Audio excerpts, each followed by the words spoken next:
하겠습니다. 로마서 23번째. 로마서 1장 16절 17절 2절 함께 봉독하겠습니다. 내가 복음을 부끄러워하지 아니하노니 이 복음은 모든 믿는 자에게 구원을 주시는 하나님의 능력이 됨이라. 첫째는 유대인에게요 또한 헬라인에게로다. 복음에는 하나님의 의가 나타나서 믿음으로 믿음에 이르게 하나니 기록된 바 오직 의인은 믿음으로 말미암아 살리라 함과 같으니라. 사람이 무섭다. 최근에 어떤 방송인이 자신의 홈페이지에 올린 글의 제목입니다. 사람이 무섭다. 글 제목이 흥미로워서 클릭을 해봤더니 그 내용이 이러했습니다. 한국에서 방송이 되는 예능 프로 중에 나도 가수다 라는 프로그램이 있는 모양입니다. 실력 있는 가수 몇 명이 출연을 해서 자신의 기량을 최대한 발휘를 하게 하고 시청자들과 방청객들이 점수를 매겨서 꼴찌를 탈락시키는 그런 프로인 것 같아요. 근데 출연한 가수 중에 아주 고참에 해당하는 어떤 가수가 공연 도중에 익살스러운 퍼포먼스를 곁들이게 되었는데 그게 오히려 채신 없음이라는 그 감점의 요인이 되었고 그 친구가 결국 그 일로 꼴찌를 해서 탈락을 하게 되었다 그래요.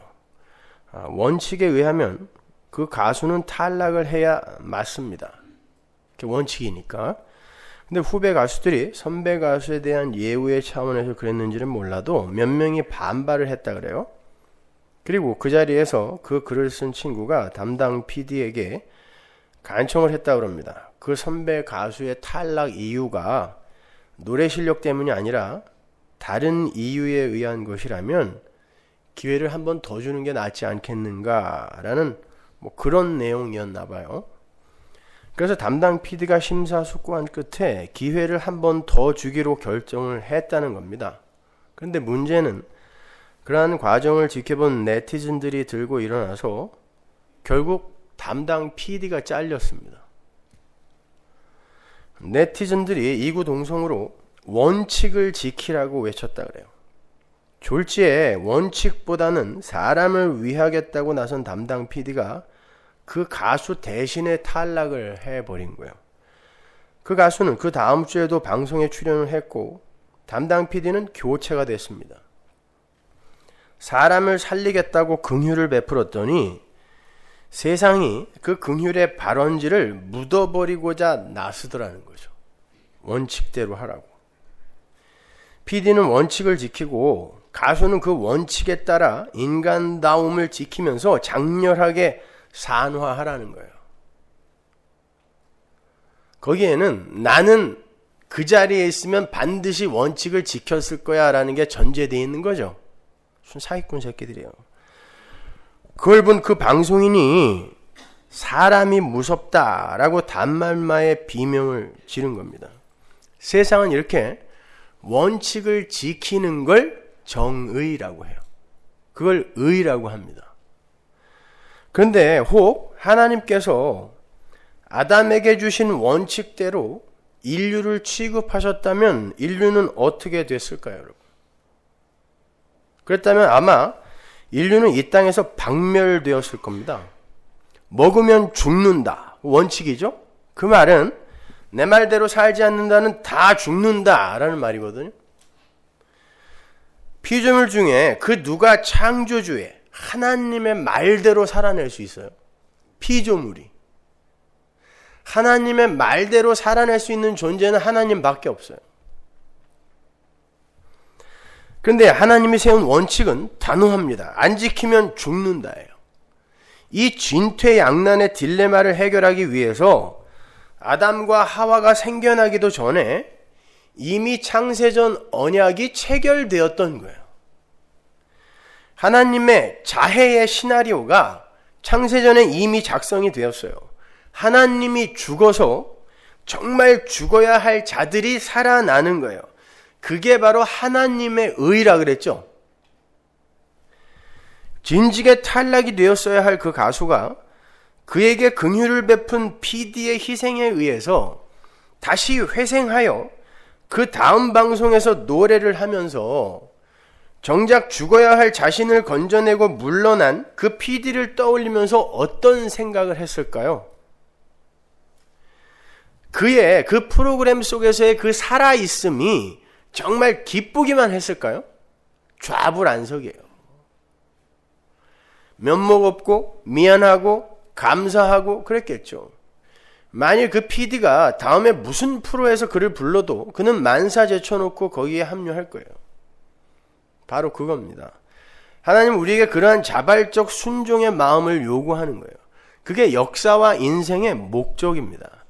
하나님께서 우리를 위해서 대신 희생되심으로 없음의 자리에서 그렇게 죽은 흙으로 존재해야 하는 우리가 있음의 상태로 새롭게 창조가 되었다라는 그 엄청난 구원의 현실을 인생과 역사와 육신 속에서 체유를 하고 면목 없이 미안한 마음으로 그러나 감사하고 기쁜 마음으로 하나님 절대 의존자의 자리로 한 발 한 발 가는 게 바로 성도의 신앙 여정이에요. 그래서 결국에는 하나님 당신의 나라 임할 때 나를 기억해 주세요 라는 절대 의존의 고백을 하는 거, 예수님 옆에 달린 그 강도가 막판 뒤집기로 하나님 당신의 나라 임할 때 나를 기억해 주세요, 이걸 정말 면목 없고 부끄러운 구원이라고 생각하시면 안 돼요. 그게 모든 성도가 다 해고 가야 할 최종적인 성도의 고백이라니까요. 그것이 나는 어떤 방법으로도 당신의 나라에 들어갈 수 없네요. 내가 죽는 날까지 강도짓 하면서 정말 힘이라는 건 다 쌓아봤는데 안 되네요. 하나님 당신의 나라 임할 때 당신이 나를 기억해 주는 수밖에 없군요. 이 고백하고 가는 게 역사와 인생의 목적이란 말입니다. 그러기 위해서는 자신이 정말 예수를 죽인 자라는 진심 어린 자각이 있어야 돼요. 왜 예수님이 자신의 죄가 되셔서 죽으셔야 했는지를 처절하게 삶 속에서 경험을 하고 인정을 해야 됩니다. 그래야 자신의 위로 부어진 하나님의 은혜와 긍휼의 넓이와 높이와 깊이가 얼마나 대단한 것인지를 알게 된단 말이에요. 이렇게 성도는 이 세상에서 자신을 개발하고 변화를 추구해서 하나님도 놀랄 만한 훌륭한 사람이 되는 것을 목적으로 하여 사는 게 아니라 전부 그걸 목적으로 삼으니까 다 쇼들 하고 앉아있는 거예요. 변한 것처럼 아닌 거 다 아는데. 그게 목적이 아니라니까요. 기독교의 목적은. 그게 목적이 아니라 원래 없음이어야 했던 자신의 처음 자리와 그걸 덮으신 하나님의 긍휼과 은혜와 사랑이 얼마나 엄청난 것인지를 알아가는 걸 목적으로 우리에게 주어진 거예요. 진짜 내가 탈락할 나 때문에 왜 저분이 이 프로를 만드는 저분이 탈락을 해야 되지? 이게 여러분의 인생 속에서 경험이 돼야 되는 거예요. 그래서 주님께서도 영생은 착하고 훌륭하게 사는 것이다 라고 이야기하지 않고 하나님과 하나님이 보내신 자를 아는 것이라고 이야기하는 거예요. 그게 영생이에요. 그러니까 당신의 언약 안에 들어있는 당신 백성들을 향한 하나님의 의가 어떠한 것인지를 배우고 그러한 하나님의 의를 면목 없이 접속 받아들이는 게 성도의 본무인 거예요. 그게 하나님의 의고 우리의 의라 그랬죠? 지난 시간에 제가 설명해 드렸어요. 아무리 발버둥을 쳐봐도 다른 방법이 없어요. 그걸 알아야 돼요. 그래서 오늘 본문에 기록이 되어 있는 의인은 믿음으로 말미암아 산다는 그 사실이 복음의 진수가 되는 것이며 진리가 되는 거예요. 그 말은 믿음으로 말미암은 의만이 의인을 살게 하는 것이다 라는 뜻이라 그랬죠. 직역을 하면은. 그러니까 그 의 말고 믿음에 의해 만들어진 의 말고 다른 의는 다 부정되는 거예요. 인간들의 모든 의는. 그 외에 다른 의는 전부 폐기 처분돼요. 하나님 앞에서. 그래서 하나님은 이 세상에 의인이 하나도 없다고 단호하게 말씀하셨던 거예요. 로마서 3장 10절 보세요. 기록한 바 의인은 없나니 하나도 없으며. 어느 시점에만 없으며가 아니라 계속 없으며란 뜻이에요. 시제상. 계속 없다는 거예요. 전도서 7장 20절. 선을 행하고 죄를 범치 아니하는 의인은 세상에 아주 없느니라. 아주 없다. nobody. 없어요. 이렇게 하나님 앞에서 하나님이신 그분의 말씀을 온전히 다 지켜낼 수 있는 피조물은 하나도 없어요. 그 상태가 불의예요. 그러니까 엄밀히 말해서 피조물은 죄를 지어서 불의한 게 아니에요. 죄를 지어서 불의한 게 아니라 하나님의 도우심이 없이는 그 어떤 존재도 의의 상태가 될 수 없는 거예요. 그게 불의예요. 그것을 바울이 이렇게 기술합니다. 로마서 3장 20절. 그러므로 율법의 행위로 그의 앞에 의롭다 하심을 얻을 육체가 없나니 율법으로는 죄를 깨달음이니라. 율법의 행위라는 건 인간들의 그 어떤 착한 행위도 하나님 앞에 의가 안 된다는 뜻이에요. 그래서 이사야서에서 이사야가 인간의 가장 최고의 의를 뭐라고 했어요? 더러운 옷, filthy rag이라고 했다. 똥걸레라고. 하나님 앞에서는 인간의 최고의 의가 똥걸레인 거야. 인간 쪽에서 그 어떤 열심과 노력을 내어놓는다 할지라도 하나님 앞에서 의로 인정이 되지 않는다는 뜻이에요. 그래서 예수님께서 하나님께서 받으실 만한 의를 성취하셔서 백성들에게 imputation, 전가시켜주기 위해 이 땅에 오시는 거예요. incarnation, 성육신이에요. 그것이요. 마태복음 3장 13절 보세요. 이때 예수께서 갈릴리로서 요단강에 이르러 요한에게 세례를 받으려 하신데 요한이 말려 가로되 내가 당신에게 세례를 받아야 할 터인데 당신이 내게로 오시나이까? 예수께서 대답하여 가라사대 이제 허락하라. 우리가 이와 같이 하여 모든 의를 이루는 것이 합당하니라 하신대. 모든 의를 이루어야 된다 그러죠. 모든 의. 예수님께서 공생애를 시작하시는 바로 그 장면이에요. 요한에게 세례를 받으시는 장면이에요. 여러분 아시다시피 요한의 세례는 회개의 세례죠. 그 말은 나는 죄인입니다 라는 죄인들의 자기 인정의 자리가 바로 요한의 세례의 현장이라는 거예요. 나는 죄인입니다. 그 세례 받아서 구원 못 받아요. 근데 예수님께서 그 요한의 세례를 받으세요. 그건 예수님께서 죽어야 할 죄인들과 연합을 하시는 장면이라고 그랬죠. 세례는 연합이에요. 연합. 그러면서 하시는 말씀이 내가 세례를 받아야 하나님의 모든 의가 이루어진다 그래요. 15절을 보다 원문에 맞게 번역을 하면 왜냐하면 이렇게 해서 모든 의를 이루는 것이 우리에게 적합하기 때문이다 라는 뜻이에요. 가르라는 왜냐하면이라는 전치사가 앞에 생략되어 있어요. 빠져 있어요. 개역 성경에는. 예수님께서 세례를 받으시고 즉 저주의 홍해에 저주의 홍수에 빠져 죽으시고 그 품에 안긴 은혜로 말미암게 되는 하늘의 백성들이 의인으로 살아나게 되는 그것이 바로 모든 의가 이루어지는 유일한 길이란 뜻이에요. 내가 세례를 받아야 의가 이루어진다. 그건 모든 인간들의 의를 다 부정하는 거야. 하나도 빠짐없이. 그래서 예수가 이루는 의가 모든 의예요. 모든 의. 그러한 하나님의 의에 인간들이 보탤 수 있는 것이 하나도 없다라는 의미에서 모든 의예요. 그리고 그 모든 의는 영단번에 한 번에 성취될 것이다라는 의미에서 모든 의를 이루다가 부정과거 시제예요. 영단번에 일어나는 거예요. 거기에 쓰인 동사 플레로우는 fulfill이에요. 한 번에 꽉 채워지다는 뜻이에요. 한 번에 빈틈없이 꽉 채워지다. 그게 하나님의 의예요. 그 의를 감사함으로 면목 없이 받아들이는 걸 인간의 의라 그래요. 그걸 면목 없이 받아들이는 자가 끝까지 야 이제 내 맘대로 살아야지 이렇게 살까요? 천만의 말씀이에요. 하나님이 모든 의를 이루셨다니까 우리는 그럼 할 게 아무것도 없네요? 요놈들이 불신자예요. 어떻게 할 게 아무것도 없어요. 그분이 나 대신에 탈락했는데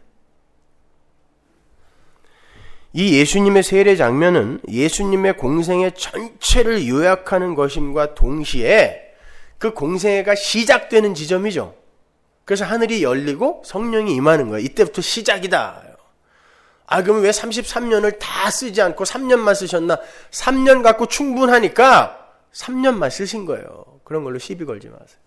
나머지 30년은 어디 가 계셨는가? 어떤 놈들은 인도에 가서 석가모니의 불경을 공부했다는 헛소리들 하는데, 그걸 왜 알고 싶어요? 성경이 말을 안 하는 걸. 예수님이 3년간 이루신 그 이야기나 잘 공부하세요.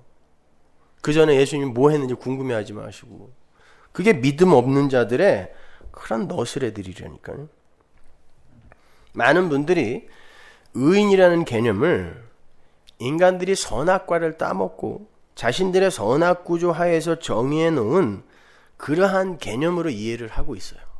정의, 의인, 이런 게 여러분 머릿속에 어떻게 각인되어 있습니까? 여러분 한번 여러분이 아는 의인들을 한 명씩 떠올려 보세요. 지금 떠올리셨어요? 22살의 나이로 청계천 피복 노동자들의 권익을 위해서 근로기준법 준수를 외치면서 분신자살을 한 전태일. 월남 파병 훈련 중 부하가 잘못 던진 수류탄을 몸으로 덮어서 자신의 중대원들을 살려낸 강제구 소령. 신주쿠 시노쿠보역에서 술에 취해서 선로로 떨어진 일본인 취객을 구하기 위해서 뛰어들었다가 그 취객과 함께 사망한 한국인 유학생 이수현. 평생을 조국의 민주화와 빈자들을 위해서 희생을 했고 돌아가실 때 안구까지 기증을 하고 가신 김수환 추기경. 무소유의 정신을 강조하면서 장삼 한 벌, 고무신 한 켤레만 남기고 간 성철 스님이나 법정 스님. 박사학위 5개를 반납하고 평생을 아프리카에서 헌신한 슈바이처. 도산 안창호, 도마 안중근, 성웅 이순신, 생각나는 사람들 많죠? 여러분 대부분은 저를 떠올리셨겠지만 우리의 가슴 속에는 그토록 많은 의인들이 있는데 왜 성경은 의인은 없나니 하나도 없다 그럴까요? 우리 주위에는 의인이 그렇게 많잖아요. 근데 왜 성경이 의인은 하나도 없다 그럴까요? 예수만 의인이라 그래요. 하나님께서 당신의 백성들에게 요구하시는 의인은 그런 종류의 의가 아닙니다. 죄송하지만. 조심스럽지만 오히려 그러한 종류의 의는 하나님 앞에서 부정되고 부인될 의인 거예요. 여러분이 성경에서 보시다시피 의의 주인, 의의 주체는 하나님 한 분뿐이에요. 그리고 예수님이 이 땅에 오셔서 모든 의를 이루셨어요. 보셨잖아요. 그 말은 이 땅에 그 어떤 의도 다 쓰레기라는 말이에요. 그래서 모든 의를 예수가 이루시는 거예요. 잘 새겨 들으셔야 돼요. 착한 일 하지 말라는 게 아니에요. 착한 일 많이 하세요. 그러나 착한 것과 의로운 것은 다른 거라는 걸 잊지 마세요. 하나님은 착한 일을 보고 구원을 하는 게 아니라 의를 보고 구원하세요. 잘 생각해 보세요. 우리가 확인한 바에 의하면 예수님의 십자가가 의의 모든 것이었어요. 빨리 세례를 베풀어라. 그래야 모든 의가 이루어진다 그랬으니까 십자가가 모든 의입니다. 그런데 왜 그 진짜 의의 현장에서는 모든 인간들이 다 떠나갔을까요? 인간들은 자기들의 자존심을 챙기기 위해서 의인들을 본받고자 하거든요. 근데 그 진짜 의인이 의를 성취하는 그 자리에선 다 도망갔어요. 이걸 똑똑히 기억하세요. 여러분은 역사에게 속고 있는 거라니까요. 선악과 따먹은 아담에게 속고 있는 거란 말입니다. 진짜 의인은 이 세상 모두에게 외면을 당했어요. 그런데 인간의 선악 구조 속에서 의라고 정의가 된 그러한 종류의 의인들은 온 세상의 추앙을 받습니다. 김수환 추기경이 안구를 기증하고 떠났을 때 안구 기증 희망자가 순간 30%가 늘어났어요. 쫓아가겠다는 거죠. 그리고 그분을 추모하는 추모 행렬이 40만 명이었어요. 길이로 따지면 300km. 서울에서 부산까지 쭉 세우면 그 길이거든요. 온 세상이 다 그분을 칭찬했단 말이에요. 그렇게 그분을 추모하는 행렬 속에는 스님들도 많았고 무신론자들도 많았어요. TV에서 보셨죠? 스님들이 목탁치면서 거기 서 있더라니까요. 온 세상이 칭찬한 거예요. 온 세상이. 법정 스님이 무소유의 삶을 실천하면서 자신의 책 인쇄까지도 가난한 학생들의 학비로 다 내어놓고 사셨다는 사실에 전해지자 가난한 학생들의 장학기금이 일시적으로나마 풍성하게 늘어나기도 했다 그래요. 그리고는 그분의 청빈과 청렴을 본받겠다는 인터넷 카페들이 우후죽순처럼 생겨났어요. 좋은 일입니다. 뭐 일주일 못 가겠지만 좋은 일이에요. 전태일 열사의 분신사건 이후에 학생운동의 현장이나 노동운동의 현장에서 자신의 몸을 불살라 공익을 쟁취하겠다는 분신의 후배들이 많이 나타났죠. 요즘은 걸핏하면 불을 질러요. 그러니까 이제는 신문에도 안 나. 그렇게 세상 의인들의 발자취는 쫓겠다는 이들이 아주 많아요. 근데 진짜 의를, 모든 의를 완성하신 예수님의 발자취를 쫓겠다는 사람은 하나도 없어요. 그걸 보여주는 게 십자가의 현장이었어요. 아무도 그 길을 가고 싶어 하지 않아요. 다 도망갔습니다. 왜? 그 길은 철저하고 완벽한 자기 부인과 자기 부정의 현장이었기 때문에 그래요. 그러니까 인간들의 모든 의는 항상 그 중심에 자기가 있다는 거예요. 아닌 척 쇼를 해도 전부 자기가 있다는 거예요. 내 몸에 불 살릴 때도 내가 주인공인 거예요. 그걸 성경이 악이라고 한다니까요. 하나님께서 요구하시는 의는 철저한 자기 부인이에요. 그래야 하나님의 의가 부어질 수 있으니까요.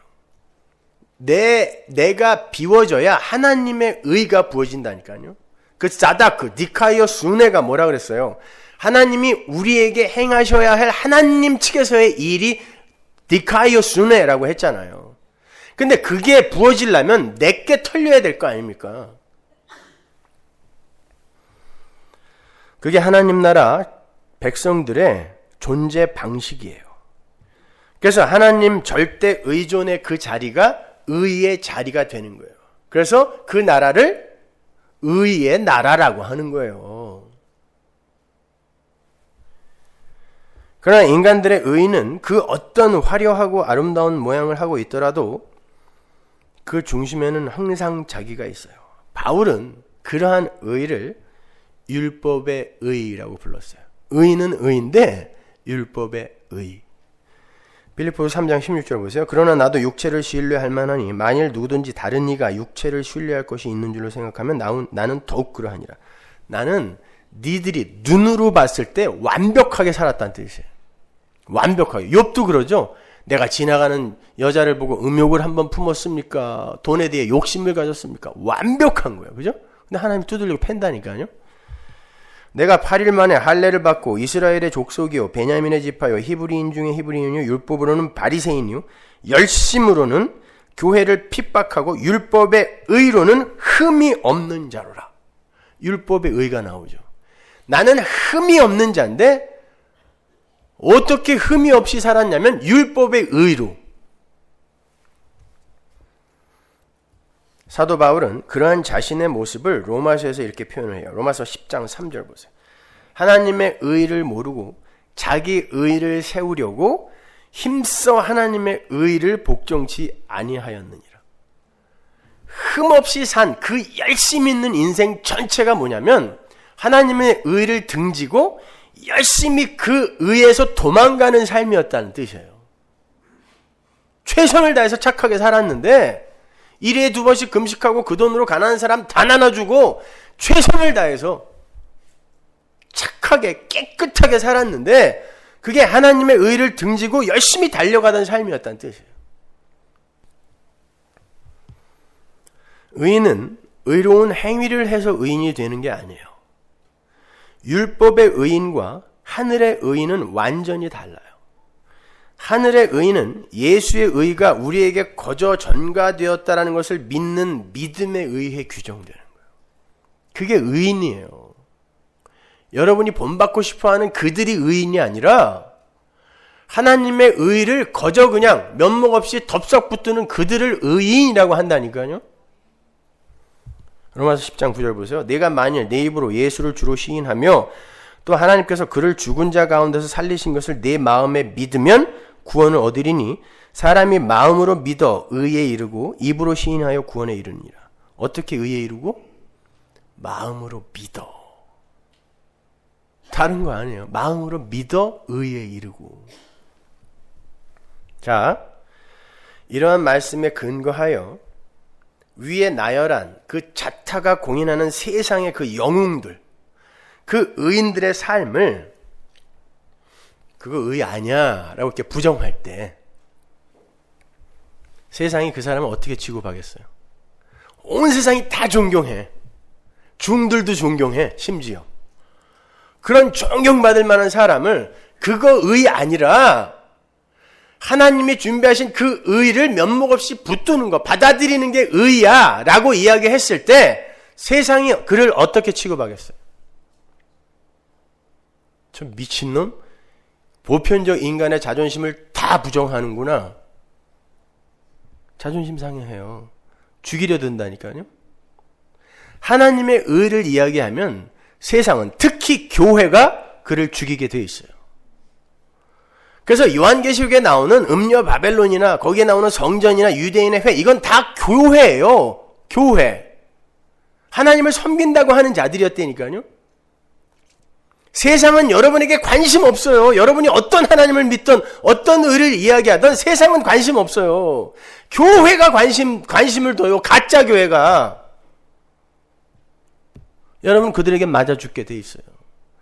하나님의 의를 이야기하면 인간의 의를 추앙하던 교회에게 맞아 죽게 돼 있습니다.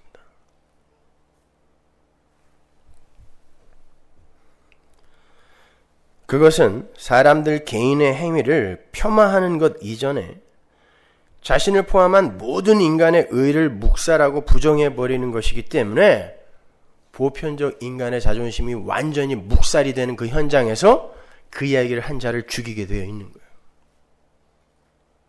네가 뭔데 선악 갖다 먹고 하나님처럼 되어 있는 보편적 인간 무리, 그 아담 군상의 자존심을 통째로 뭉개 죽이는 거예요. 예수님이 그렇게 죽임 당한 거예요. 니들이 하는 제사 행위, 니들이 하는 율법 행위, 남들은 다 칭찬하지만 내가 보기엔 똥이야. 그랬더니 죽였어요. 이 독사 새끼들아 그랬더니 죽이더라니까요. 그래서 제가 예전에 법정의 무소유를 이야기하면서 그러한 종류의 무소유는 진짜 무소유가 아니라 오히려 나라는 존재의 존재성과 주체성을 챙기기 위한 소유욕의 절정이라고. 그렇잖아요. 나는 이렇게 무소유를 실천하며 살았다라는 그걸 소유하기 위해 무소유를 사용한 것뿐이지 그게 무슨 무소유입니까? 그러니까 우리는 무소유의 삶을 살아서 인간됨을 챙기는 게 아니라 예수를 믿어서 구원을 받아야 한다라는 그 설교를 했을 때 수많은 사람들이 그 무소유의 삶을 쫓아 살겠다고 그렇게 나섰을 때 그렇게 살아서 구원받는 게 아니라 예수 믿어야 구원받는다라는 설교를 했더니 중들 10명이 찾아왔어. 네가 뭔데 우리의 스승을 그렇게 폄하하냐고. 근데 그건 오케이. 다른 종교인들이 와서 아니 내가 무슨 절에서 설법하는 거 참견한 적이 있어요? 근데 내가 교회에서 목사가 교회에서 설교하는데 왜 중들이 와서 참견을 하냐고. 그거 이해하겠다 이거예요. 근데 교인들이 말이죠. 예수를 믿는다고 하는 사람들이 얼마나 욕을 했는지 몰라요. 저를. 법정 스님 욕했다고. 내가 무슨 욕을 했어요. 그건 무소유 아니라고 제대로 그냥 가르친 거지. 그분들이 저한테 뭐라고 메일을 보내냐면 너는 그 사람의 발톱의 때만큼도 못 산다. 그런데 네가 감히 그분을 욕해? 그래서 제가 그랬어요. 맞다. 나는 그분이 산 거에 발톱의 때만큼도 못 살아. 그래서 예수 믿어야 돼.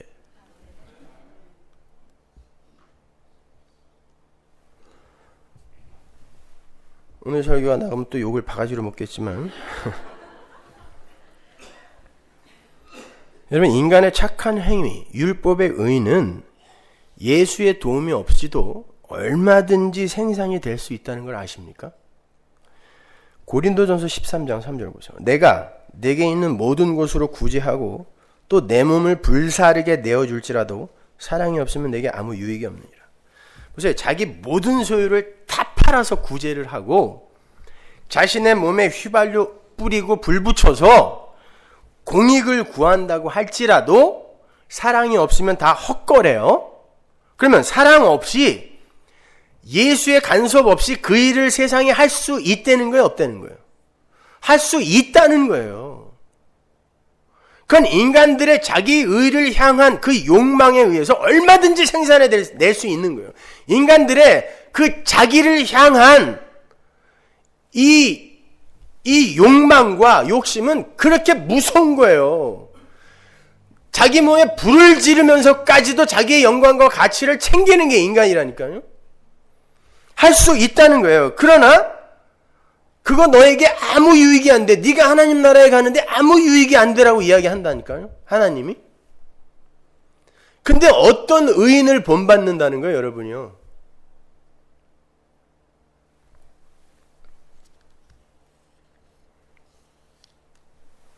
인간들은 그렇게 자신들의 의를 부정당하면 자신의 의를 부정하는 진짜 의를 부수고 죽이려고 그래요. 요한일서 3장 12절 보세요. 가인같이 하지 말라. 저는 악한 자에게 속하여 그 아우를 죽였으니 어찐 연고로 죽였느뇨. 자기의 행위는 악하고 그 아우의 행위는 의로움이니라. 아우가 의로우니까 악인이 죽이는 거예요. 여기서는 아벨이 착해서 죽였다는 뜻 아니에요, 여러분. 적어도 여러분은 제대로 이해를 하셔야죠. 착해서 죽였다는 뜻이 아니에요. 아벨이 하나님의 의를 의지했더니 지 의를 주장하는, 지 제사를 왜 가치 없이 여기냐고 하나님에게까지 대들었던 게 가인 아닙니까? 지 제사, 지 의를 챙기던 자가 하나님의 의 앞에서 순종하는 그 자를 재수 없다고 죽이는 거예요. 이게 아담의 아들들이 한 일이라니까요. 에덴에서 쫓겨나자마자 그게 여러분의 인생 전체에서 나타나게 되는 거예요. 아벨은 당시에 아무짝에도 쓸모없는 양을 키우던 사람이었어요. 그때는 아직 고기를 먹던 때가 아니란 말입니다. 노아의 홍수 이후에 고기를 비로소 먹게 되었거든요. 근데 양을 왜 키우냐고요? 그때 양이라는 짐승이 쓰일 것은 인간의 부끄러움을 가리는 가죽옷을 만드는 것뿐이었어요. 엄마 아빠가 그 옷 입고 있었거든요. 그러니까 아벨은 자기의 부모인 아담과 하와가 입고 있던 가죽옷의 의미, 그게 예수 그리스도잖아요. 십자가잖아요. 그 의미를 알고 있던 자로 등장하는 거고 어차피 모형이에요. 가인은 그 의미를 모르고 자신의 힘과 가치를 향상시키고 쌓아 올리는 데에만 집중하여 살았던 자로 등장하는 거예요. 그래서 농사 짓는 거예요. 그땐 그게 힘이었거든요. 하나님께서 아담에게 저주를 하시면서 네 근본된 토지를 갈라 그랬죠. 그 말은 네가 올라온 그 흙이란 뜻이에요. 토지를 갈면서 나 흙이지 이거 알라고 토지를 갈라고 한 거예요. 그게 저주였어요. 아담에게 내려진 저주. 그런데 가인이 농사를 지으면서 자신이라는 존재와 자신의 행위에 가치를 두더라는 거예요. 그러니까 하나님께 자신의 제사를 가치 있게 여겨달라는 읍소를 올린 거 아닙니까? 그게 바로 인간의 의, 율법의 의, 선악과를 따먹은 자들의 의의 정체인 거예요. 그러한 인간의 의가 하나님으로부터 선물을 받은 면목 없는 의를 공격하더라는 것입니다. 그래서 여러분 주위에서 그 잘난 인간들이 자주 하는 말들 있죠. 야, 예수 믿는 너보다 내가 더 착해. 넌 어떻게 예수를 믿고도 아직도 그렇게 악당이냐? 그런 말 한두 번 안 들어본 사람은 성도 아니에요. 그렇죠? 여러분 주변에 착한 사람이 훨씬 많죠? 그들이 여러분에게 그런다니까요? 넌 어떻게 예수를 믿고 아직도 그 모양이야?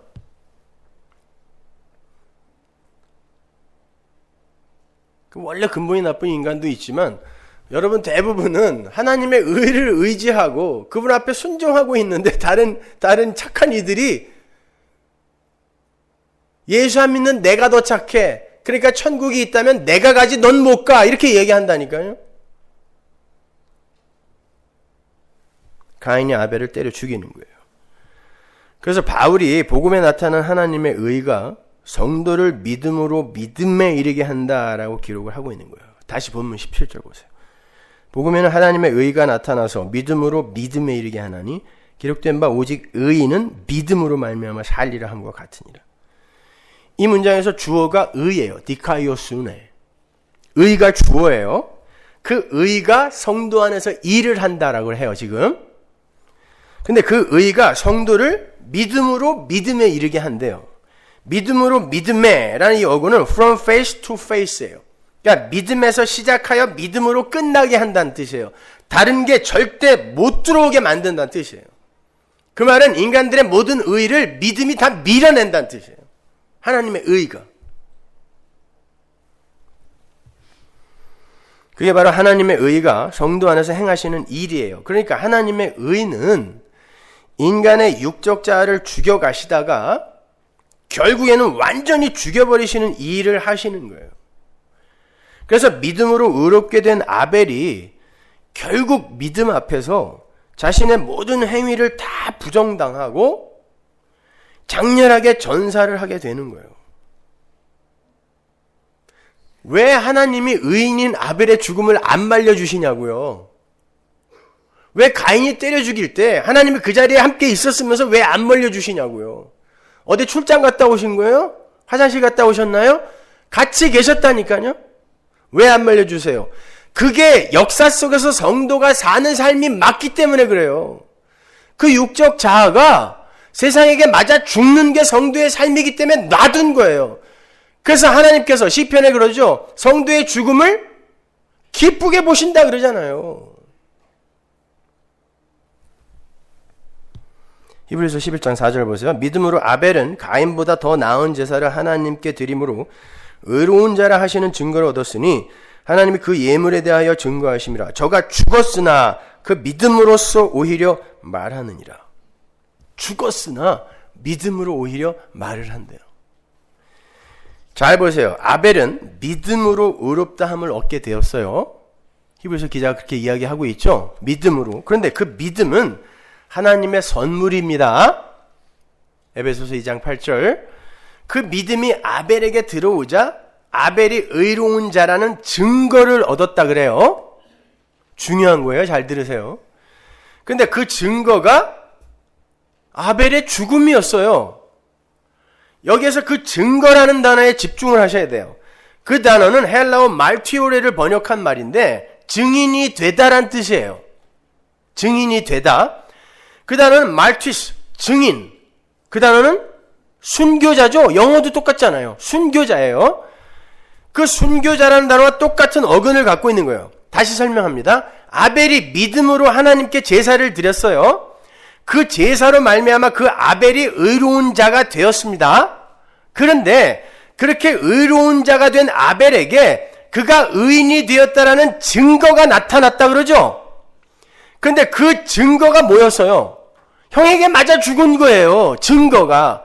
증인이 되는 삶이 바로, 증거가 나타나는 삶이 바로 세상의 힘에게 맞아 죽는 거예요. 그게 증거란 말입니다. 그러니까 아벨의 예물은 어린 양 예수를 모형으로 하고 있었던 거고, 그 어린 양의 죽음으로 말미암아 성취될 그 하나님의 언약이 아벨의 삶 속의 증거로 나타나더라는 거예요. 그래서 하나님이 그의 예물을 증거하신다 그러잖아요. 4절에 아벨의 삶 속에서 나타난 그 증거가 이 예물을 증거하는 거다라는 뜻이에요. 그러니까 그 예물은 예수였으니까, 어린 양이었으니까 그 십자가가 아벨의 삶에서 나타난 거죠. 그래서 아벨이 이 세상에 하벨, 그 단어 자체가 nothing이에요. 이사야서 53장 전체를 가리키는 거. nothing, 하벨로 이 세상에 오셔서 세상에게 맞아 죽은 예수를 모형한 거예요. 그걸 증거라 그래요. 히브리서 기자가 증거라고 이야기한단 말입니다. 그게 증인이 됨이에요. 그게 뭐예요? 말투레오? 맞아 죽다라는 뜻이에요.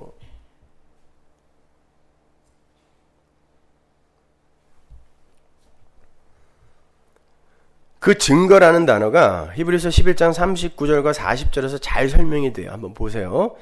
이 사람들이 다 믿음으로 말미암아 증거를 받았으나 약속을 받지 못하였으니 이는 하나님이 우리를 위하여 더 좋은 것을 예비하셨은즉 우리가 아니면 저희로 온전함을 이루지 못하게 하려 하심이니라. 39절을 보면 믿음의 선진들을 총칭하는 이 사람들이 나오죠. 히브리서 11장에 나오는 그 전체 인물들 다. 근데 그분들이 전부 믿음으로 말미암아 증거를 받았대요. 그분들이 받은 증거의 내용이 바로 앞에 나와요. 36절 보세요. 또 어떤 이들은 희롱과 채찍질뿐 아니라 결박과 옥에 갇히는 시험도 받았으며 돌로 치는 것과 톱으로 켜는 것과 시험과 칼에 죽는 것을 당하고 양과 염소의 가죽을 입고 유리하여 궁핍과 환난과 학대를 받았으니 이런 사람은 세상이 감당치 못하도다. 저희가 광야와 산중과 암혈과 토굴에 유리하였느니라. 그리고 39절로 이어지는 거죠. 이게 믿음의 선진들의 인생에 나타났던 의인됨의 증거입니다. 이걸 한마디로 고난이라 그래요. 믿음이 그분들을 증인, 즉 순교자로 만들었다는 뜻이에요.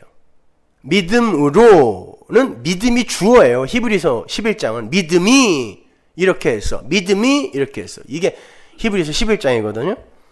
근데 약속을 받지 못했대요. 약속이라는 건 미래에 주어질 어떤 것에 대한 보증을 말하죠. 아직 오지 않은 거. 그죠? 근데 그 약속의 내용이 뭐였어요?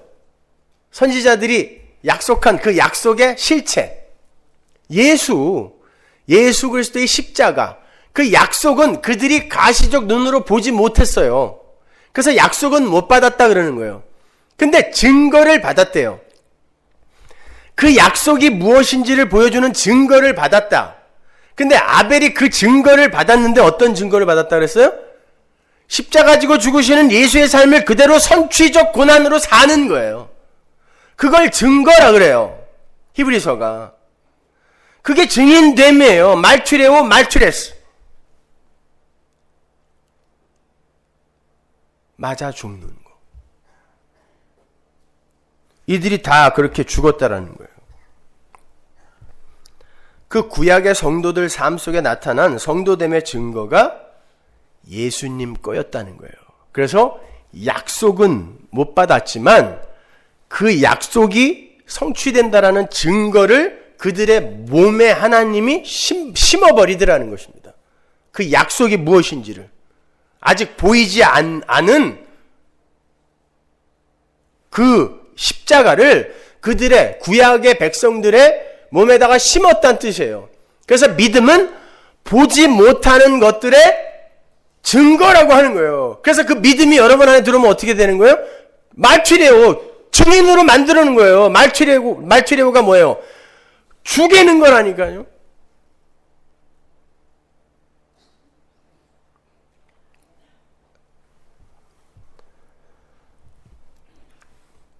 그렇게 의인됨의 증거를 가진 이들이 계속해서 릴레이로 세상에게 맞아 죽다가 결국 예수에게 그 죽음이 당도하는 거예요. 거기에서 그 죽음의 릴레이의 실체가 온전히 드러나게 되고 그 죽음에서 하늘의 의인들이 창조가 되는 거예요. 그게 교회잖아요.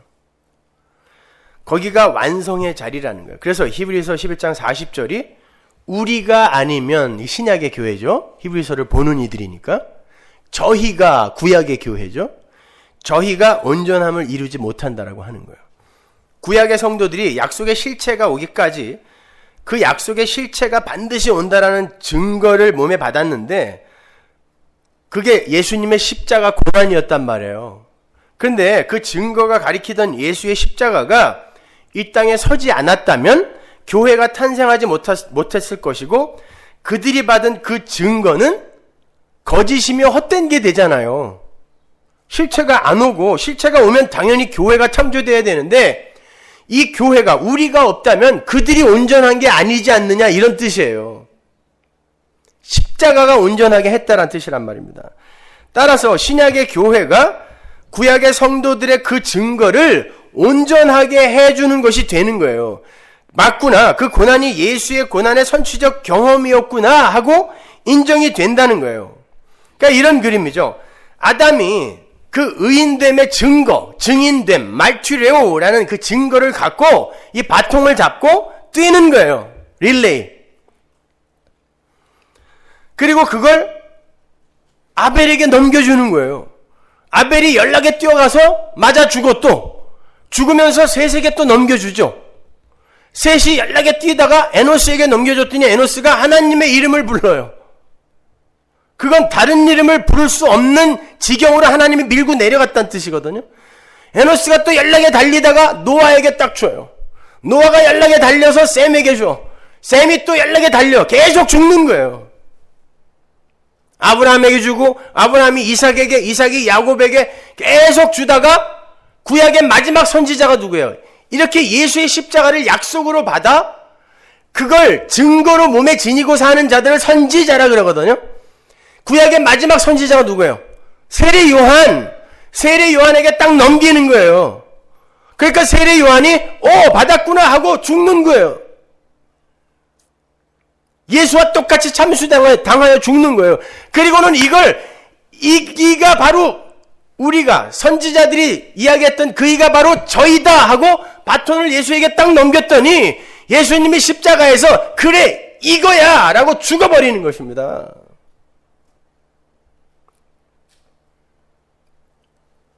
그게 성도의 삶이에요. 거기서 온전한 의가 성취되는 거예요. 그런데 중요한 건 그 십자가가 완료의 자리인데 하나님이 하늘로 가버리셨어요. 그리고는 재림을 약속하셨어요. 또 우리에게 약속이 주어졌어요. 그리고는 십자가에서 바통이 우리에게로 또 넘어와요. 달려! 그랬다니까요. 바울이 뭐라 그래요? 내가 달려갈 길을 다 마치고 그러죠? 그게 경기장에서 쓰는 용어예요. 달리는 거예요, 또. 뭘 갖고? 증거, 증인됨. 그러니까 40에 하나 감한매를 수차례 맞고 가는 곳마다 쫓겨나고 계속 세상에게 맞아 죽는 거예요. 하나님의 의만 이야기하니까. 자기가 개척한 교회에서 다 쫓겨나고. 바울이 그 바통을 우리에게 넘겨줬다는 거 아세요?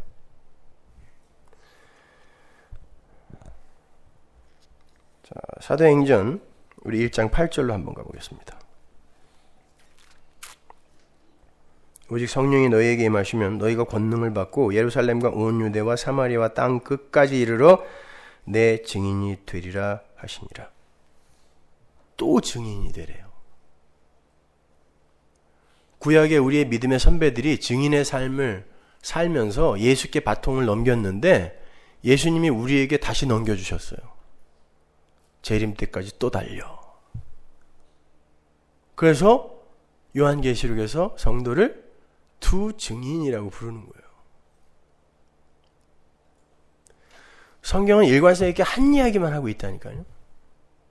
어줍지 않게 성경에서 무슨 교훈 받으려고 하지 마세요. 예수 이야기로 해석되지 않는 성경 해석은 다 가짜입니다. 다 필요 없어요.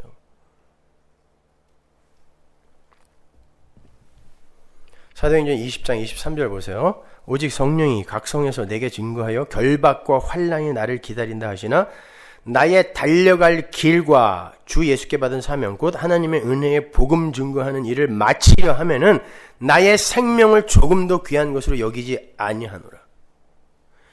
의인됨의 증거가 바울의 삶 속에서 나타나는데 그게 결박과 환난이래요. 그런데 바울이 그 증거들을 가지고 냅다 뛰고 있는 거예요. 그렇게 의인됨의 증거를 가지고 뛰고 있는 바울에게 나타난 모습이 뭐예요? 나의 생명을 조금도 귀한 것으로 여기지 않는 바로 그 자리까지 뛰더라는 거예요. 그 전까지는 내 생명 위해서 살았어요. 모든 이 세상의 의인들이 다 자기 위해서 살아요. 근데 그 증인됨에 그 증거 갖고 냅다 뛰다 보니까 이제 죽음이 눈앞에 왔어요. 근데 거기에 가보니까 내 생명이 귀한 것으로 여겨지지 않는 그런 자로 내가 지어져 있더라는 거예요. 그게 역사와 인생의 목적이란 말입니다. 디모데후서 4장 6절 보세요. 관제와 같이 벌써 내가 부음이 되고 나의 떠날 기억이 가까웠도다. 나 이제 곧 죽을 거야 이야기하는 거예요. 내가 선한 싸움을 싸우고 나의 달려갈 길을 마치고 믿음을 지켰으니 이제 후로는 나를 위하여 의의 면류관이 예비되어 있으므로 곧 의로우신 재판장이 그날에 내게 주실 것이니 내게만 아니라 주의 나타나심을 사모하는 모든 자에게냐. 의의 면류관은 이미 창세전 언약 안에서 우리에게 주어진 거예요. 이 말을 바꾸어 말하면 창세전 언약 안에서 그 의의 면류관을 받도록 결정된 자들은 이 세상에서 바울과 같이 반드시 뛰게 되어 있다는 뜻이에요. 뭐 들고? 증거의 바통 들고요. 그거 들고 있으면 세상이 반드시 때려 죽이게 되어 있어요. 근데 그 예수를 자랑스러워하지 않는 거예요, 여러분이. 그러니까 아무 이야기 안 하는 거죠. 누가 때립니까, 여러분을? 근데 하나님이 여러분을 반드시 그렇게 만들어 가세요. 가정에서, 직장에서, 심지어 교회 안에서. 이건 보편적, 모든 성도들이 겪어야 할 보편적인 내용이에요. 그래서 내게만 아니라 주의 나타나심을 사모하는 모든 자에게 라고 이야기하는 거예요. 그래서 바울이 그렇게 매일같이 달리는 그 삶을 날마다 죽는 삶이라고 이야기한 거예요. 고린도전서 15장 31절 보세요. 형제들아 내가 그리스도 예수 우리 주 안에서 가진 바 너희에게 대한 나의 다 자랑을 두고 단언하노니 나는 날마다 죽노라. 날마다 달렸는데 그 달리는 길에 내가 날마다 죽고 있더라는 것입니다. 나라는 우상을 향한 사랑과 애정이 점점 떨어져 가더라는 뜻이에요. 그게 신앙생활이라고 하는 겁니다, 여러분. 그러니까 그게 아니라 무슨 헌금 좀 하고 봉사 좀 하고 선교 좀 갔다 오면 내가 원하는 것들을 이 세상에서 하나님께서 다 들어주고 도와준다라고 하는 놈들은 다 마귀 새끼예요. 아주 100% 내가 장담해 드릴게. 내가 그놈들 천국 가 있으면 난 지옥 갈 거예요. 나 100% 장담할게요. 거기 교회 아니에요. 그건 절보다도 못한 곳이에요. 절은 고민을 할 화두라도 던져주죠. 맨 지 이야기 하다가 말이죠. 성경에 대해서는 단 한마디도 안 하고 열심과 도덕적인 삶과 헌금과 봉사와 이딴 거나 강조하는 그곳이 도대체 무슨 집단이냐고요, 거기가.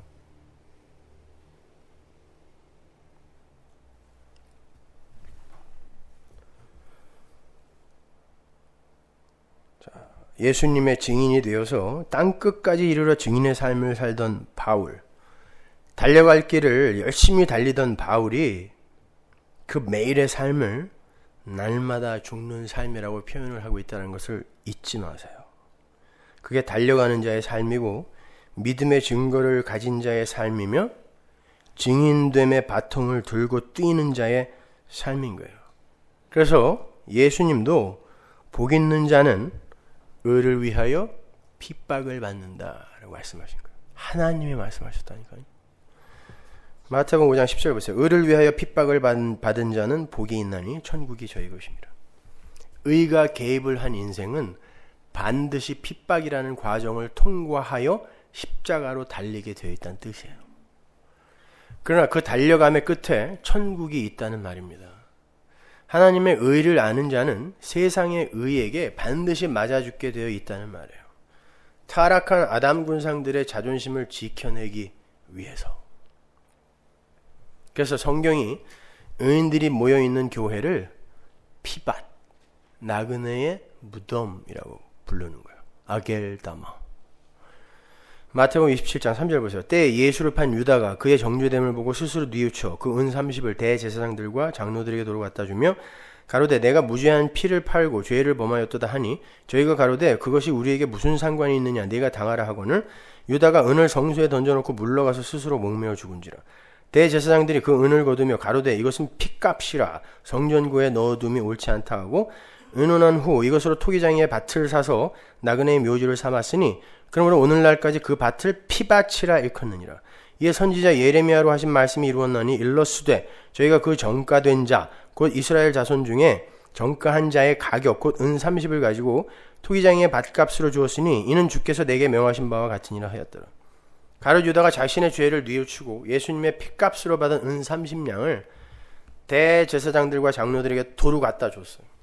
그리고는 자신의 죄는 자신이 책임진다 라고 하면서 목매달아 죽어버렸습니다. 의롭죠? 이걸 정의라고 하나요? 뉘우쳤잖아요. 그리고 내 죄는 내가 책임질게. 베드로와는 완전히 다른 모습이잖아요. 이걸 의라고 하나요? 이걸 죄라 그래요. 그 은 30냥은 큰 돈이 아니었어요. 당시 파리 목숨처럼 여겨졌던 노예 한 사람의 몸값이었습니다. 세상이 예수 그리스도를 그렇게 취급했다는 뜻이에요. 대제사장들은 그 돈이 큰 돈도 아니고 핏값으로 치러졌던 재수없는 돈이라서 꺼림칙하기도 해서 성전 창고에 다시 넣지 않고요. 토기장의 밭을 사서 나그네의 묘지를 삼았어요. 그런데 성경은 우리 성도들 가리켜 나그네라고 부르죠. 똑같은 단어거든요.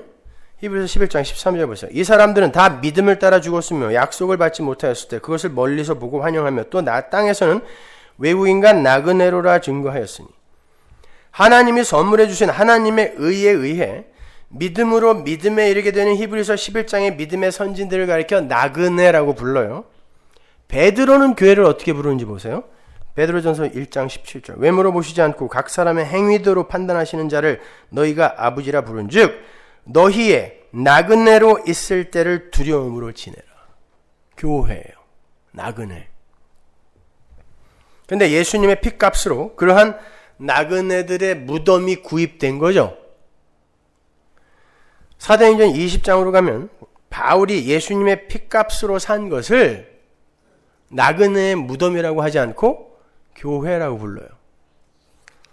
20장 28절 보세요. 너희는 자기를 위하여 또는 온 양떼를 위하여 삼가라. 성령이 저들 가운데 너희로 감독자를 삼고 하나님이 자기 피로 사신 교회를 치게 하셨느니라. 그렇다면 3단 논법에 의해서 교회 이퀄 나그네의 무덤이 되는 거죠. 그래서 피밭이에요. 아겔다마입니다. 따라서 교회는 하나님의 힘을 동원하여 잘 먹고 잘 사는 것을 목적으로 하여 모이는 곳이 아니라 이 세상의 나그네들이 마치 코끼리들이 자기들의 무덤을 찾아가서 죽음을 맞이하는 것처럼 죽기 위해 모여드는 곳이 교회예요. 나그네의 무덤이라니까요. 여기는 교회에 육신의 정욕이 묻히는 곳이고 안목의 정욕이 묻히는 곳이며 의인들의 피가 줄줄 흐르는 곳인 거예요. 여기가. 그러니까 교회에서 전해지는 설교는 성도의 육적 자아를 살려내는 게 아니라 징책하고 책망하여 죽여버리는 것이어야 돼요. 많은 이들이 목사가 되어서 장사를 시작해야 되니까 시장 조사를 하죠. 시장 조사를 해보니까 이 수요자들이 원하는 게 복밖에 없어. 소원 성취밖에 없어. 그러면 이 장사꾼들이 그 수요자의 그 수요를 채워주기 위해 여기서 뭘 던져야 돼요? 복을 던져야 돼요. 그러면 장사가 돼요.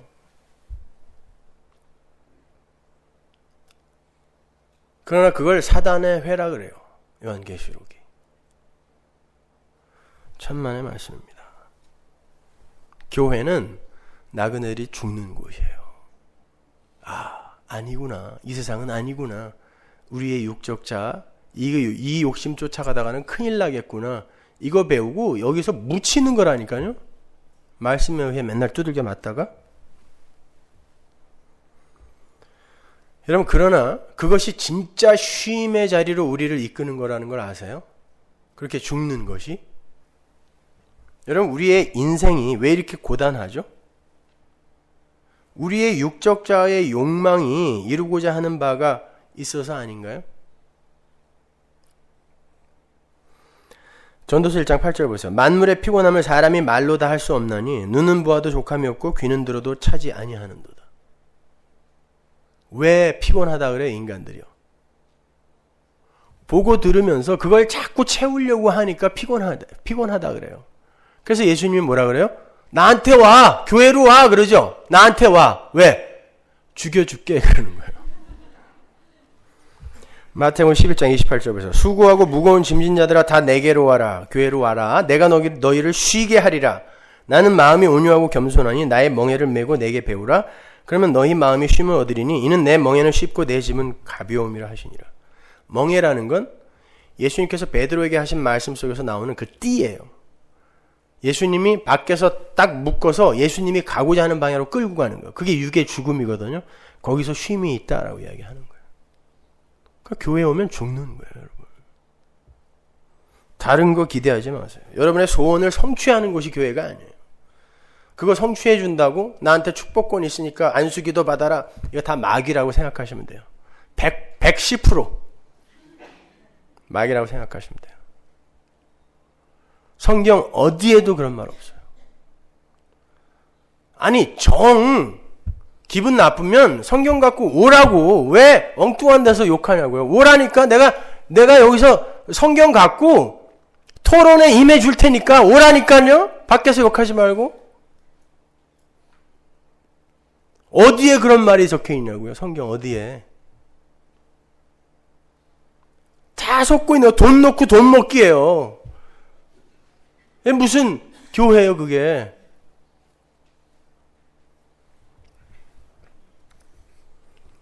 헨리 나우엔이라는 사람이 교통사고로 거의 죽다가 살아난 적이 있어요.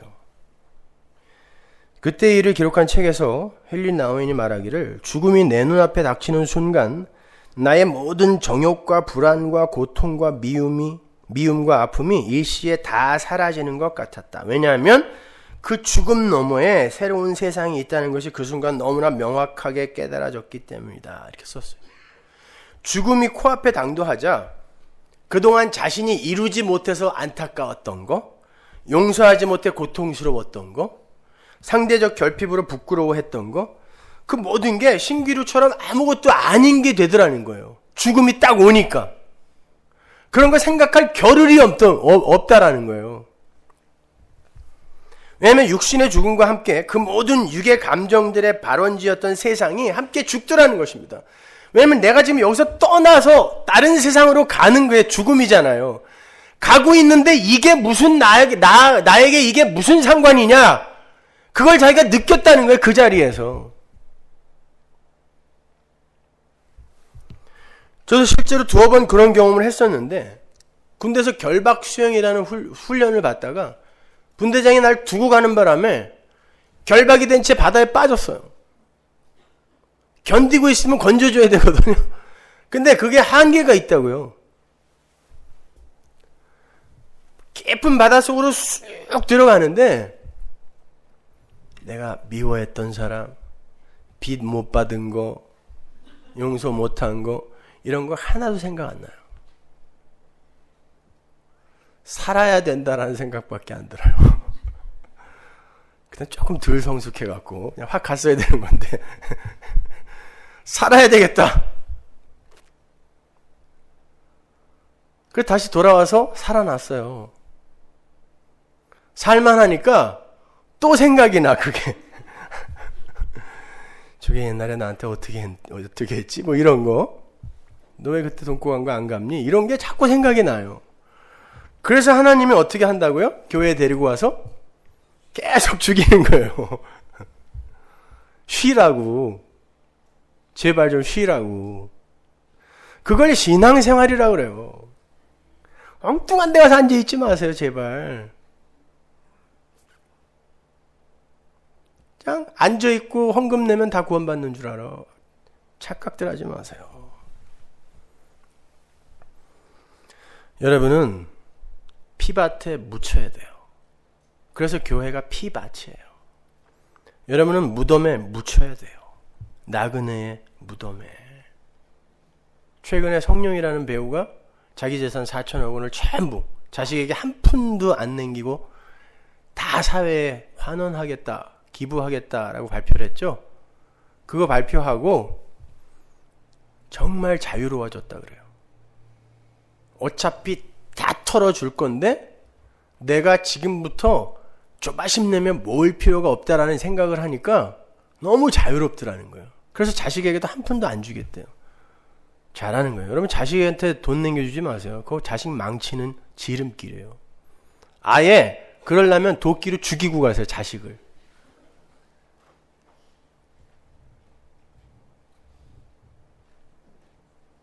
여러분 우리가 자유롭게 되는 길은 다른 거 없어요.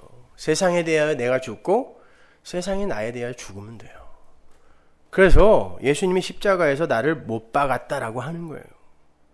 왜 예수님이 거기서 못을 박을 수밖에 없었는지를 역사와 인생을 통해서 배우고 가면 된다니까요. 진정한 자유는 육의 소욕이 죽을 때, 육의 영광과 가치를 향한 추구가 박살이 날 때 우리에게 찾아오는 거예요. 그래서 하나님께서 오늘도 철장으로 우리를 부수시고 내일도 철장으로 내리치는 거죠. 근데 내 속에 또 다른 법이 있어서 예수님의 철장을 상단막기로 막고 예수님을 훅으로 쳐. 왜 내 삶에 간섭을 하냐고. 로마서 7장 21절 보세요. 그러므로 내가 한 법을 깨달았노니 곧 선을 행하기 원하는 나에게 악이 함께 있는 것이로다. 내 속사람으로는 하나님의 법을 즐거워하되 내 지체 속에서 다른 한 법이 내 마음의 법과 싸워 내 지체 속에 있는 죄의 법 아래로 나를 사로잡아오는 것을 보는도다. 오라 나는 공고한 사람이로다. 이 사망의 몸에서 누가 나를 건져내랴. 우리 주 예수 그리스도로 말미암아 하나님께 감사하리로다. 그런즉 내 자신이 마음으로는 하나님의 법을 육신으로는 죄의 법을 섬기노라. 보세요. 나를 묻으려고 하는 예수님의 열심과 절대로 교회라는 무덤에 묻히지 않겠다는 우리의 옛 자아 간의 전투가 일어나는데 누가 이겨요? 우리의 옛 자아가 예수님을 이겨먹더라는 거예요. 이게 야복강가의 야곱의 씨름이에요. 바울이 그러잖아요. 내 안에 옛 자아가 오히려 나를 죄의 법 아래로 사로잡아 오더라는 거예요. 수시로. 구원받은 사도라니까요. 이 사람은요. 그때 그 입에서 터져나오는 게 뭐예요? 오라 나는 공고한 사람이로다. 누가 이 사망의 몸에서 나를 건져다오. 내가가 아니야. 누군가. 이걸 부르짖음이라고 한다니까요. 누군가 나 좀 구해주세요. 이게 뭐예요? 하나님의 의를 구하는 거잖아요. 그래서 의에 줄이고 목마른 자가 복이 있다라고 하는 거예요. 하나님이 나를 계속 때려 죽이려고 하는데 그래야 살기 때문에. 근데 나는 안 죽으려고 그래. 근데 내 안에 성령이 있기 때문에 야 이게 죽어야 되는데 왜 이렇게 안 죽어? 왜 끊임없이 나는 예수님을 이겨먹고 있지? 하나님 나 좀 도와주세요. 이 절규가 있어야 돼요. 그게 우리가 죽는 거예요. 의에 줄이고 목마른 거예요. 그들만 배부른다 라고 이야기하는 거예요. 그들만 배부른다. 이 세상 그 어떤 것들로 니들이 먹고 마시고 해봐라 배가 부른가. 의에 줄이고 목마른 자만 배부르다 이야기하는 거예요.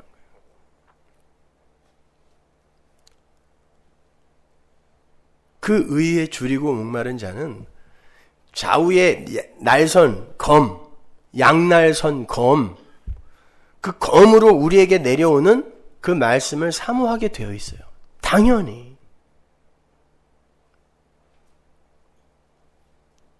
어제도 덴버에서 우리 인터넷 성도가 16시간 운전해서 왔어요. 16시간. 그냥 교회에 한번 와보고 싶어서요. 그리고 식사하면서 우리 주방팀들에게 그랬어요. 여기 계신 분들은 모르시겠지만 인터넷으로 예배 보는 사람들은요. 여기 한번 오는 게 소원이에요.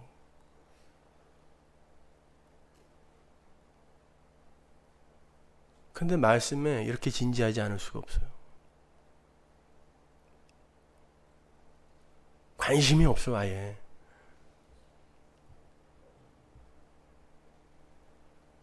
여러분 언제 이 세상이 끝날지 여러분 진짜 아세요? 일본에 쓰나미 덮쳤을 때 그들의 머리 위로 그 쓰나미가 덮쳤다라는 것을 상상한 이가 단 한 사람이라도 있는 줄 아십니까? 다 나한테는 안 올 줄 알았다 그래요. 다. 여러분의 종말은 예수님의 재림 때 이루어지는 게 아니라 여러분이 이 세상에 숨을 딱 놓는 그 순간 종말이 오는 거예요. 그게 언제 올 줄 알고 그러세요? 여러분 예수를 아셔야 돼요. 의에 줄이고 목말라야 된단 말입니다, 여러분. 하나님의 의에 목말라 하고 주려 한다는 건 나의 의에 절망하고 나의 불가능함을 자각한 자의 몸부림인 거예요. 그 몸부림 속에 여러분의 육적 자아가 죽어가는 그런 복된 경험을 하게 되는 것입니다. 근데 그런 몸부림이 없잖아요. 돈에 줄이고 목마른 자는 많이 봤어요. 자식 새끼에 줄이고 목마른 자는 많이 봤어요. 어차피 천국 가면 그 관계 다 끊기는데 거기엔 다 목숨 걸어. 하나님의 말씀에 목숨 거는 사람 별로 못 봤어요. 여러분 의에 줄이고 목마르셔야 돼요. 여러분은 교회 안에 들어와서 하나님의 복음을 전해 들으면서 자신의 불가능함과 무력함을 매일같이 폭로당하셔야 돼요. 하나님의 의가 아니면 도저히 살 수 없는 자신의 실체를 보셔야 돼요. 그리고 하나님이 주시는 그 하늘의 의를 간절히 바라는 자가 돼야 됩니다. 여러분 자식 새끼들 좋은 대학교 가는 게 뭐 그렇게 대단해요. 좋은 대학교 가서 지옥 가면 그래도 행복하시겠어요? 그럼 여러분 불신자입니다. 신학에는 아무 상관도 없어요. 관심도 없어요. 어떻게든 내 거가 출세를 하여 나의 영광과 가치를 챙겨주길 원해요. 그것만큼 심한 폭력은 없는 거예요. 왜 자식이 내 겁니까?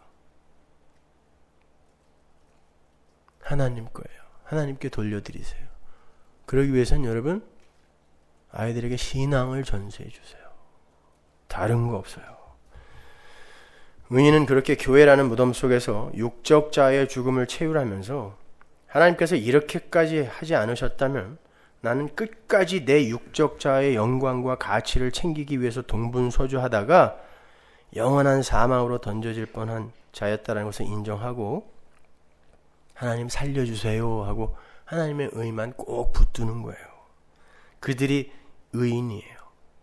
몸을 불살르고 재산을 다 내놓아 구제하고 전 인생을 희생해서 가난한 사람들을 도운 그런 불신자보다 그렇게 나약하고 힘없이 때로는 구차하게 하나님의 이름만 부르는 자들이 진짜 의인입니다. 선악과 따먹은 세상 사람들의 그 선악 구조로 세상 판단하지 마세요. 어줍지 않은 사람들 본받아 살려고 하지 마세요. 그러다가 같이 따뜻한 곳으로 갑니다.